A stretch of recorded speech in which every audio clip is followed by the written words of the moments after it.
Saïd Omar Ouali, le maire de l'Abattoir, est candidat également au sénatorial. Bonjour monsieur, merci d'être avec nous. Bonjour mesdames. Alors on va commencer par votre actualité. Vous avez pris votre retraite, vous étiez jusqu'ici enseignant au lycée de Petite-Terre. Euh, Vous avez été donc enseignant, je me perds un peu, professeur au lycée de Petite-Terre. Récemment, j'ai échangé avec un professeur au lycée de Kahani. Il m'a confié ceci. Il était en train d'aider un élève qui avait des difficultés à remplir son dossier sur Parcoursup. Il va vers l'élève, il lui dit bah, je vais t'apporter mon aide. À un moment donné, il lui demande son numéro de téléphone. Il se rend compte que l'élève ne s'exprime plus, stop, il s'arrête. Et l'élève écrit sur un bout de papier son numéro de téléphone, tout simplement parce qu'il ne savait pas lire.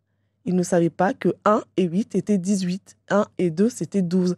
Donc, est-ce que c'est vraiment la réalité dans nos établissements scolaires, vous qui avez enseigné pendant plusieurs années? Bien sûr, je le confirme, c'est une réalité parce que il n'y a plus de redoublement. On fait moins, je dirais, les bases nécessaires où on vous apprend à lire et écrire.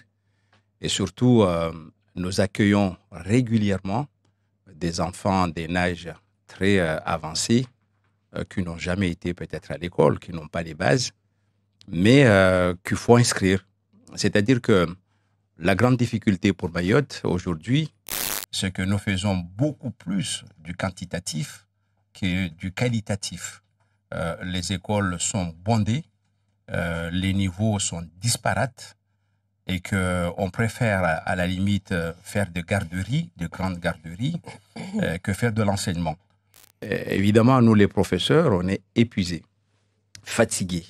Les conditions de travail sont énormes parce que on se rend compte quand on fait des devoirs que effectivement des enfants de première ou de terminale, beaucoup malheureusement ne savent ni lire ni écrire. Mais vous Ça, êtes c'est un une peu, réalité. donc vous, les enseignants, vous êtes complices alors de cet échec scolaire. Pourquoi fermer les yeux? Pourquoi continuer avec cette politique d'enseignement de masse? Malheureusement, c'est pas moi qui détermine, je dirais, les conditions d'inscription ou la non-inscription à l'école. Nous, on nous dit tout simplement, on nous donne une liste d'élèves, voilà votre classe, et bien on est obligé de faire notre travail. Et Est-ce on que, essaye. est-ce qu'on vous demande, est-ce que c'est une réalité, est-ce qu'on demande réellement aux enseignants de gonfler les notes? Ça, c'est une réalité, Vous oui, l'avez fait, vous? bien sûr. Moi, je suis exécutant. Je fais ce qu'on me demande et que effectivement, c'est une réalité. Mais lorsqu'on a une double casquette, lorsqu'on est Oui, aussi mais bien homme politique, un homme qui dit vouloir en tout cas voir Mayotte bien briller, sûr, voir Mayotte se bien sûr. développer, est-ce qu'on peut accepter ce genre de choses Mais je alors l'accepte qu'on pas. attend justement de ces Je, générations-là de venir porter Mayotte je, à je, l'avenir? je ne l'acceptais pas, Yasmine, d'autant plus que c'est vrai, j'aurais pu continuer à enseigner. J'ai dit, je pars parce que pour moi, ça m'est insupportable. J'ai l'impression que malheureusement, avec l'échec scolaire que nous avons, parce que le bac, c'est un quota.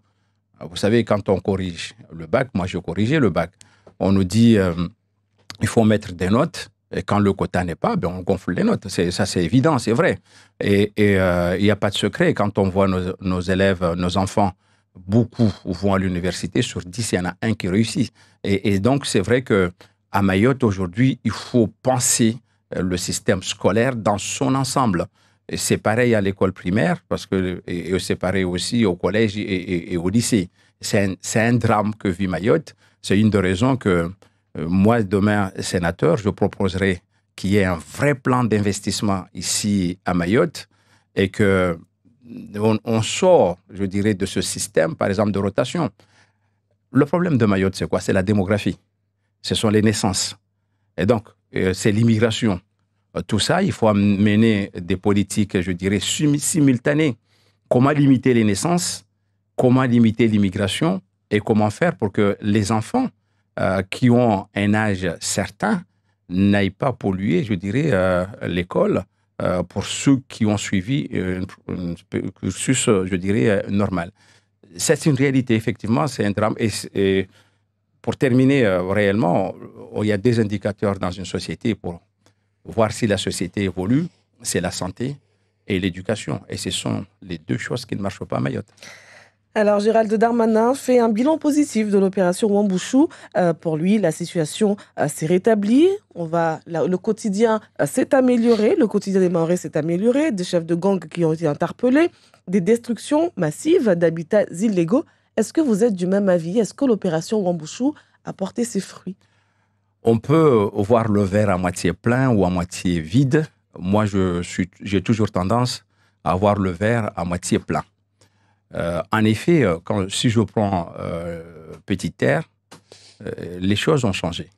Il n'y a plus ces difficultés. On voit beaucoup de monde le soir sortir, beaucoup de monde le soir faire du sport. Ce n'est pas comme avant. Mais ailleurs, c'est vrai, il y a des difficultés encore. Et je dirais que l'opération Wambushu a permis au moins que Mayotte soit connue dans le monde entier. On a eu une presse pas possible. On est connu aujourd'hui et surtout, Wambushu a permis de pointer les difficultés de ce territoire. Comme je l'ai dit tout à l'heure, la démographie et l'immigration. 40%, plus de 40% de la population ici est immigrée. Nous avons un taux de croissance incroyable. Donc, tant que, encore une fois, on n'a pas résolu ces deux problèmes en même temps, on va toujours se retrouver dans des difficultés et de retards. En plus, ajouter à cela des retards d'investissement ici à Mayotte et la crise de l'eau. Si vous permettez, je peux en parler. Bien sûr, on allait en parler. Et la crise de l'eau. On va en venir à la crise de l'eau, mais juste vu qu'on est sur l'insécurité, l'immigration. L'immigration venant des Comores, mais aussi du continent africain. Mayotte est devenue, on le sait, devenu un véritable Eldorado des Mahorais qui se disent asphyxiés par ces arrivées massives des étrangers qui demandent la protection de la France. En 2022, l'OFPRA nous dit qu'il y a eu 3812 dossiers examinés. Seules 545 protections ont été octroyées. Bien que la réponse soit positive, le combat n'est pas terminé. Le demandeur d'asile doit encore renouveler une autre demande à Paris. Est-ce que c'est normal? Vous, sénateur, qu'est-ce que vous pouvez proposer pour que ces demandeurs d'asile ne doivent pas, pour que les dossiers soient traités plus rapidement? Effectivement, nous avons une antenne localement, mais que ça soit... Lorsque les demandes sont positives, que la personne, parce que leur objectif, c'est de quitter Mayotte. Oui. Donc vous, sénateur, qu'est-ce que vous proposez pour que ces demandes d'asile soient traitées rapidement et une bonne fois pour toutes, sans pouvoir passer par Paris? Déjà, Yasmine, il y a un rapport sénatorial numéro 114 de 2002 qui ont fait des propositions pour lutter contre l'immigration clandestine. C'est la commission de loi qui a fait ces propositions. Et parmi les propositions, il faut mettre fin au titre territorialisé. Ça a été proposé par... les titres de séjour. Les titres de séjour. Deuxième proposition, qu'on mette un bateau ici qui puisse contrôler les entrées et les sorties des immigrés. C'est-à-dire qu'il ne faut pas les laisser entrer. Il faut les garder, les faire partir déjà avant qu'ils rentrent ici. Donc, la mise en place de ce bateau a été préconisée, bien sûr, par un rapport sénatorial 114 de 2022 et je ne comprends pas pourquoi on ne l'a pas mis en œuvre. Il y a eu ici, moi je le vois en Petite Terre régulièrement, une foule de personnes qui viennent pour demander, bien sûr, le droit d'asile. Mais Mayotte n'a ni les moyens, ni, je dirais, les structures pour pouvoir accueillir. Je vais paraphraser ce que disait Michel Rocard, que cette phrase lui a collé sur le dos toute la misère du monde. Aujourd'hui, ces demandeurs d'asile qui viennent ici, nous, en tant que maire, on est obligé de scolariser les gamins. Des gamins qui n'étaient pas comptabilisés. Vous voyez, on revient toujours sur nos difficultés. On est obligé aussi de donner à ces demandeurs d'asile, je dirais, des endroits pour se loger. Donc, mais pour l'instant, nous sommes dans la difficulté et donc on nous rajoute de la difficulté. Donc évidemment, en tant que sénateur, déjà, il faut les empêcher de rentrer à Mayotte. C'est la première. Est-ce que vous êtes du même avis que Valérie Pécresse? En tout cas, on se rappelle quand elle était candidate à la présidentielle, elle suggérait que ces demandes d'asile soient faites depuis les pays d'origine. Mais bien sûr, il faut les traiter ce sera bien sûr, moi, c'est mon avis. Oui. Je pense parce que quand ils sont ici sur place, s'ils sont déboutés, c'est difficile de les faire partir. Ils restent là. Moi, les gens que j'ai dans mes écoles Ce sont des gens qui sont là, qui vont faire peut-être déjà 5 ans, 6 ans. Ils sont là et c'est devenu des citoyens de la commune et je dois, en tant que maire, je leur dois une assistance. Venons-en à la crise de l'eau. La crise de l'eau qui a commencé depuis 2016 et comme le disent beaucoup, effectivement, c'est une crise qui aurait pu être anticipée, qui n'a pas été anticipée. Et aujourd'hui, les Mahorais souffrent parce que les Mahorais n'ont pas d'eau et payent des factures à des tarifs assez exorbitants. Vous, sénateur, quel est votre regard déjà, vous étiez le président de l'association des maires à l'époque. Aujourd'hui, vous êtes le président de l'intercommunalité de la Petite Terre. Qu'est-ce que vous avez fait jusque-là pour remédier à tout ça? Alors, il y a eu plusieurs réunions. Déjà, Yasmine, la crise de l'eau, c'est la conséquence des sous-investissements à Mayotte. Cette crise de l'eau ici a démontré, et cette crise d'eau a démontré que dans d'autres secteurs, nous avons aussi des difficultés. Nous voyons aussi l'hôpital. Je prends l'eau parce que tous les jours, on vous coupe l'eau. Donc, évidemment, c'est notre vie au quotidien qui est complètement chamboulée. Mais quand vous prenez l'hôpital, combien de Mahorais quittent Mayotte alors qu'on a un droit qu'on pouvait exercer ici avec, bien sûr, notre cadre de sécurité sociale? Même ce droit-là, on ne peut pas l'exercer. On est obligé de quitter le territoire et de se soigner ailleurs. L'école, on arrive à trouver aussi le moyen de contourner la crise en mettant en place des rotations. Les routes sont complètement asphyxiées. On arrive à se lever à 3h, 4h du matin, ce qui est dramatique pour cette population, pour venir travailler. Donc, quand on prend un à un tous ces, je dirais, ces crises, on voit bien qu'aujourd'hui, la crise de l'eau a démontré que Mayotte est je dirais, un sous-investissement de l'État. Donc, c'est pourquoi moi, je propose, par rapport à cette crise, ici, premièrement, il faut que l'État mette les moyens, comme ailleurs, en Guadeloupe. En Guadeloupe, ils ont aussi des problèmes d'eau, pour que la population soit accompagnée des conséquences financières de cette crise sur leur budget. Leur budget, on est obligé d'acheter de l'eau.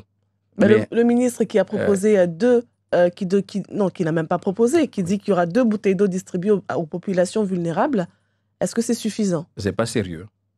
C'est pas sérieux parce que 2 bouteilles d'eau, est-ce que, en plus, on a dit que 30 000 personnes qui ont été identifiées. Moi, je me demande comment il a fait, et qui sont ces 30 000 et qui sont le reste, parce que nous sommes 250 000 habitants. Pourquoi 30 000? Pourquoi est-ce que vous, les maires, on ne vous a pas non plus entendu taper du poing sur la table pour dire, demander peut-être à l'État, stop, il faut des mesures, pas des mesurettes.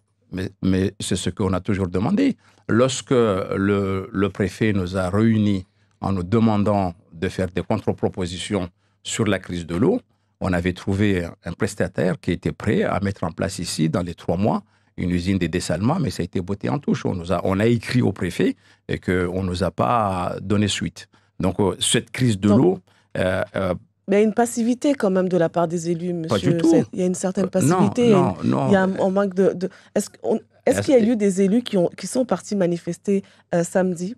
Peut-être qu'il y a eu une mauvaise communication par rapport à cette manifestation, mais pourquoi un tel silence? Mais il n'y a pas de silence. Non, on fait régulièrement de réunions avec, bien sûr, l'ensemble des gens qui s'occupent de l'eau ici. Il ne faut pas croire que les élus sont passifs, ce n'est pas vrai. Dans nos communes, si nos écoles aujourd'hui fonctionnent, s'il n'y a pas de crise dans les communes, c'est que nous, on se bat. Les écoles sont fermées, on l'a vu à Congo. Oui, peut-être, mais dans d'autres communes, les écoles ne sont pas fermées. Si, il y a des écoles, il y a des élèves qui rentrent à la maison à 9h, à 10h, malheureusement. Malheureusement, oui. C'est pourquoi je dis au départ que c'est un sous-investissement et que cette crise d'eau doit nous permettre aujourd'hui de mettre enfin un vrai plan de rattrapage sur ce territoire dans tous les domaines. Mais la crise de l'eau est, je dirais, est révélatrice des défaillances depuis des années et des années de manque d'investissement ici dans le territoire de Mayotte. Et c'est pourquoi, si demain je suis sénateur, je veillerai à ce que l'État met en place un vrai plan de rattrapage ici à Mayotte et que le plan de rattrapage, l'État doit mettre sa part et que moi, je veillerai à ce que non seulement on exécute le plan, mais tout le plan avec, bien sûr, les investissements qui vont avec. Merci beaucoup, Saïd Omar Ali. C'est la fin de cet entretien. Et Natacha, les auditeurs sont-ils déjà opérationnels? Oui, ils le sont. Oui. Il est donc 7h passées de 32 minutes et vous avez quelques secondes pour poser votre question, uniquement des questions, s'il vous plaît. Merci, bonjour. Oui, bonjour, madame. En fait, il y a une question que votre collègue a posée à M. le maire tout à l'heure. Pourquoi les élus, ils sont jamais devant s'il y a une manifestation? Si c'est les citoyens des Mahorais qui appellent les élus, c'est au moment que tout est déjà trop tard. Mais en appelant, il n'y a personne qui vient. Et là, la réponse de M. le maire, c'est un peu inquiétante, quoi. Aujourd'hui, il va être voté, comme tous les élus qui ont envie d'être sénateurs. Mais là, j'aimerais bien avoir sa réponse, mais la réponse, il n'est pas bon. Merci. Merci à vous pour cette question. Ben écoutez, dire qu'on n'est pas là, nous, on doit faire des propositions. C'est ce que nous avons fait au préfet, en proposant, bien sûr, des moyens alternatifs à ce qu'il y a aujourd'hui, c'est-à-dire quelqu'un qui puisse mettre en place dans les plus brefs délais une usine de dessalement pour pouvoir y travailler. Nos CCAS dans nos communes travaillent pour aider les familles en grande difficulté. Donc, dire qu'on est absent partout, non, je ne peux pas accepter ça, c'est pas vrai. Est-ce que c'est pas en fait une demande des Mahorais de plutôt vous voir dans la rue avec eux, marcher ensemble lors des manifestations? Mais on a déjà fait etc. plusieurs manifestations dans la rue lorsqu'il y avait des problèmes d'insécurité, problèmes, je dirais, des vies chères. Les élus ont été là. Mais cette fois-ci, peut-être que c'est l'organisation elle-même qui n'a pas été peut-être opportun. Mais s'il y a une autre organisation, bien sûr qu'on fera tout pour que l'association des maires soit représentée.